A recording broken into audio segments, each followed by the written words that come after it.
तो hello everyone, welcome back. मैं आपको इस वीडियो में नहीं कहूँगा क्योंकि हमारी क्लास 11th का सबसे पहला वीडियो है जो आपके लिए रिकॉर्ड हो रहा है, जिसमें इस वीडियो में आज हम देखेंगे आपका जो क्लास 11th के लिए इंग्लिश युवक भारती है उसके लिए जो एक्टिविटी शीट फॉर्मेट यानी कि आपका जो एग्ज़ाम का पेपर पैटर्न था आज वो हम देखेंगे और थोड़ा इसका अच्छे से डिटेल एक्सप्लेनेशन देखेंगे ताकि वीडियो के एंड तक आपको सब पता चल जाएगा कि कितने मार्क्स के लिए आपको कौन से टॉपिक्स आते हैं और कहाँ पर आपका एरिया ऑफ प्रोग्रेस और एरिया ऑफ कॉन्सेंट्रेशन रहना चाहिए। तो चलिए वीडियो को शुरू करते हैं। सबसे पहले आपके लिए 50 मार्क्स का है, ये टाइम 2 आवर्स दिया जाता है आपके लिए। 50 मार्क्स का अगर आपको पेपर सेट अगर बनाएंगे तो उनके लिए है ये। सेक्शन 1 सभी के लिए होगा, चाहे आप 11th के हो, 8th के हो, 10th के हो या 12th के हो, सबके लिए सेक्शन 1 प्रोज ही रहता है। तो जैसे सेक्शन 1 हमारा भी यहाँ पर प्रोज है, तो reading for comprehension, language study, vocabulary and summary. Question number 1 ए आ जाते हैं। सबसे पहला, read the given extract and complete the activities given below रहेगा आपको। सीन पैसेज यहाँ पे आपको ऐसे एग्जांपल दे दिया गया है। An extract from the lesson fall of the soil will be given.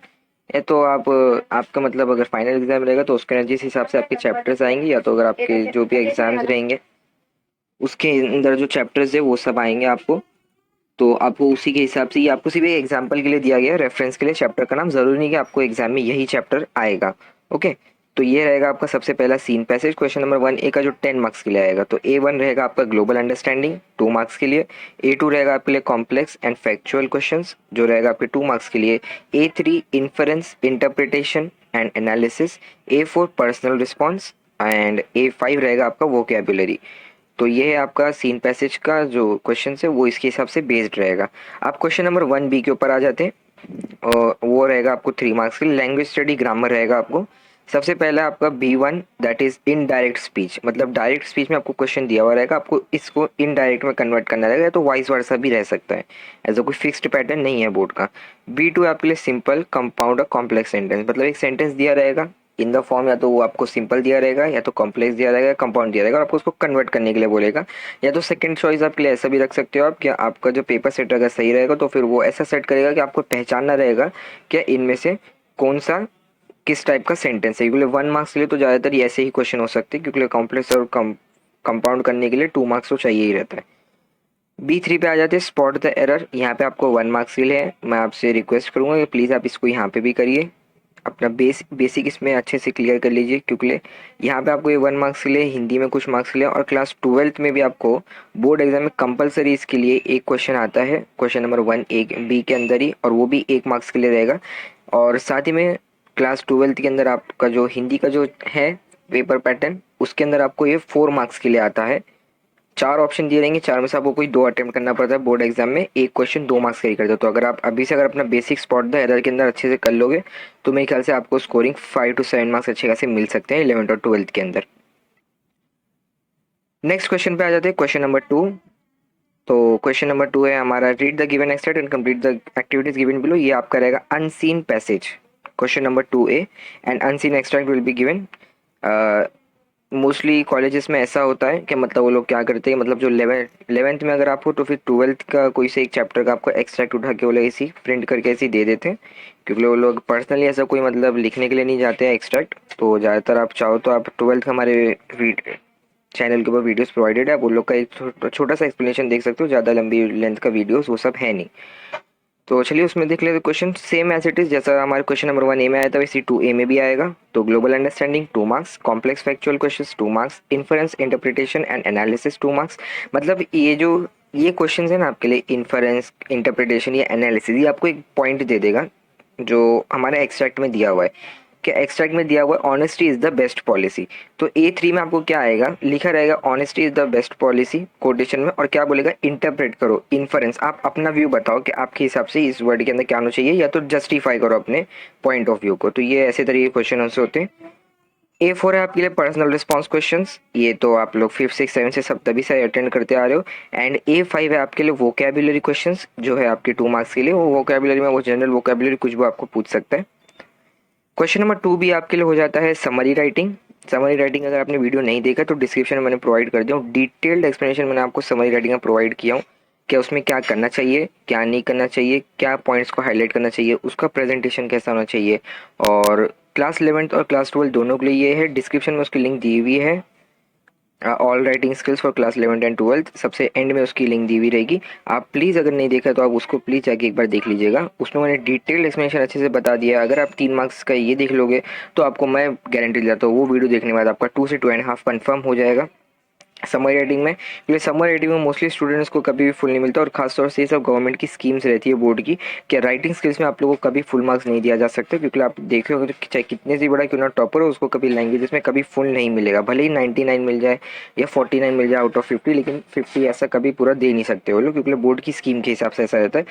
तो समरी राइटिंग सभी के ऊपर जाता है, लेकिन अगर आपने वो सब पॉइंट्स देख लियो जो मैंने उसमें कवर किया हूँ, तो मेरे ख्याल से आप इसके 2.5 तो एटलीस्ट लेके आ सकते हो 3 में से, क्योंकि इसका फॉर्मेट जो मैंने अच्छे से पूरी डिटेल एक्सप्लेनेशन किया, क्योंकि क्या होता है कभी कभी फॉर्मेट आपने कंटेंट अच्छा लिखे हो समझ अच्छा लिखे, आप फॉर्मेट नहीं फॉलो करोगे तो उसके लिए भी मार्क्स कट जाता है आपके लिए। सेक्शन 2 पे आ जाते हैं अब हम, that is poetry and appreciation. Question number 3 ये हो जाता है हमारे लिए, read the extract and complete the activities given below. Example के लिए आप देख सकते हो, seen extract from poem upon Westminster bridge will be given. ये आपके लिए रेफरेंस के लिए है, 6 मार्क्स के लिए होता है आपको। A1 है, देखिए इन्फरेंस इंटरप्रिटेशन एंड एनालिसिस, ये क्वेश्चन आपको सब जगह, तो इसलिए अगर चैप्टर की ब्रेनस्टॉर्मिंग ऐसे क्वेश्चन है तो आप वहाँ से इसके वजह से अच्छे से रेफर कर सकते हो इन सब क्वेश्चंस को। वैसे ज़्यादातर ऐसा चांसेस रहता नहीं कि जो टेक्स्ट बुक में दिया बोर्ड या तो फिर एग्जाम्स में ऐसे ही है, लेकिन फिर भी आप एक रेफरेंस के लिए रख सकते हो कि उनका फॉर्मेट कैसा लिखा जाता है। A2 पर्सनल रिस्पॉन्स, ये आपका जिंदगी भर कभी पीछे नहीं छोड़ने वाला है 2 मार्क्स के लिए। एंड A3 पोएटिक डिवाइस जो 2 मार्क्स के लिए होता है। पोएटिक डिवाइस का मतलब और कुछ नहीं बल्कि फिगर्स ऑफ स्पीच होता है जो आपने सुना रहेगा, simile, metaphor, onomatopoeia, paradox, climax, anti climax, personification, inversion, alliteration, repetition, इतने सारे मैंने आपको टाइप्स बता दिए।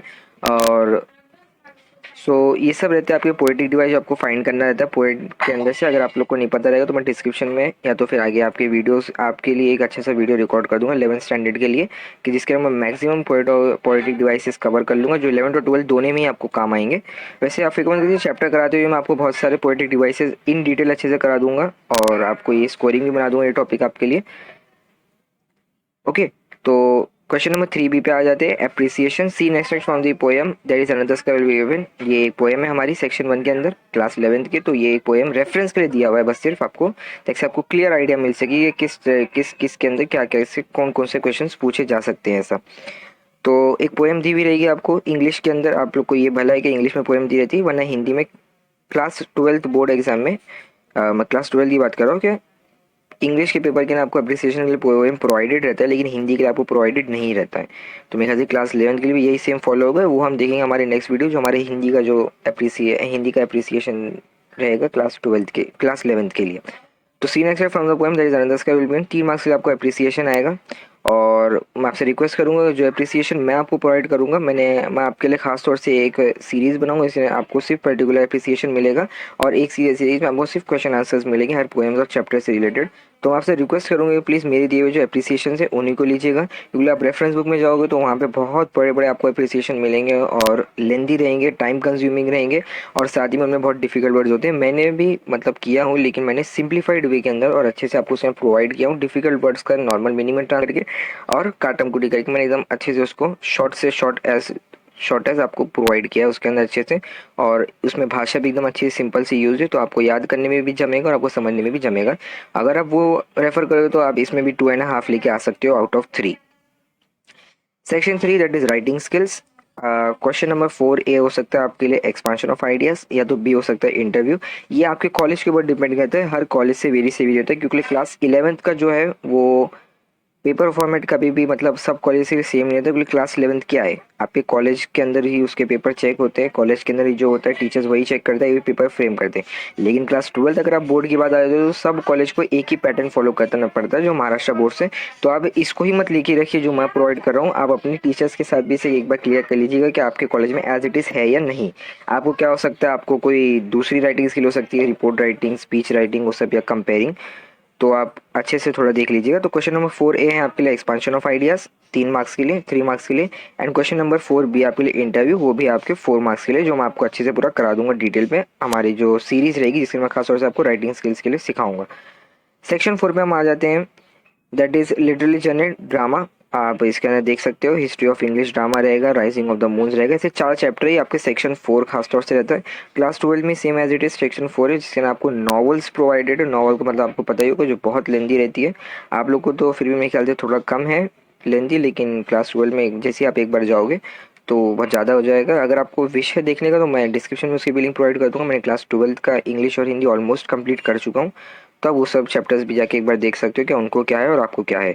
तो क्वेश्चन नंबर 5 आपके लिए हो जाएगा, complete the activities given below as per the instruction. 4 marks के लिए आपके लिए activities on history of English drama, and A2 रहेगा आपके लिए activities on history of English drama. ये आपके लिए जैसे मैंने कहा कि पेपर पैटर्न आपके कॉलेज से कॉलेज वेरी होता है, तो ये क्वेश्चंस आपको ऐसे हो सकते हैं कि मतलब ऑब्जेक्टिव टाइप रहो, MCQ रहे, ट्रू और फॉल्स रहे, ट्रू और false and correct the false statement रहे, क्रोनोलॉजिकल ऑर्डर मतलब किस टाइम पे कौन सा प्लॉट होता है, किस टाइम पे कैसी मतलब सीन हो रहा है, या तो फिर किसने किससे कहा, हु सेड टू हुम। ये ऐसे टाइप के क्वेश्चंस अगर आपका कॉलेज फ्रेम करेगा तो अच्छी बात है, वरना आपको नॉर्मल 2 मार्क्स के लिए क्वेश्चंस भी आ सकते हैं उस चैप्टर से रिलेटेड। और ये सब क्वेश्चंस सेक्शन 4 जो है class 11th as well as class 12th दोनों के लिए ये है कि ये प्योरली मेमोरी बेस्ड क्वेश्चंस रहते हैं। अगर आपने चैप्टर अच्छे से पढ़ा होगा और समझा होगा तो ही आप इसके आंसर्स अटेंड कर पाओगे।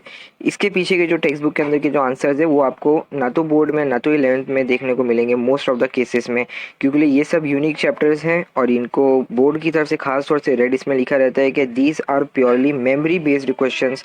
तो अगर आपने इनका एक्सप्लेनेशन सही से समझा हो तो ये आपको आप हो प्रोवाइडेड कि आपने इसका एक्सप्लेनेशन ऐसे समझा होगा तो ये आप इसके अंदर फुल में से फुल मार्क्स लेकर आ सकते हो। और इसमें आपके लिए एक गुड न्यूज़ ये है कि इसमें टीचर्स आपके मार्क्स बिल्कुल भी नहीं काट सकते सेक्शन 4 के अंदर, जैसे बाकी सब जगह कि 4 में से आपको 3.5 दे दे, 4 में से आपको 3.5 दे के हटा दे। अगर आप सही कंटेंट लिखोगे एज इट इज़ तो आपको फुल 4 में से 4 मिलेगा और आप ऐसे पूरा 8 मार्क्स ले सकते हो।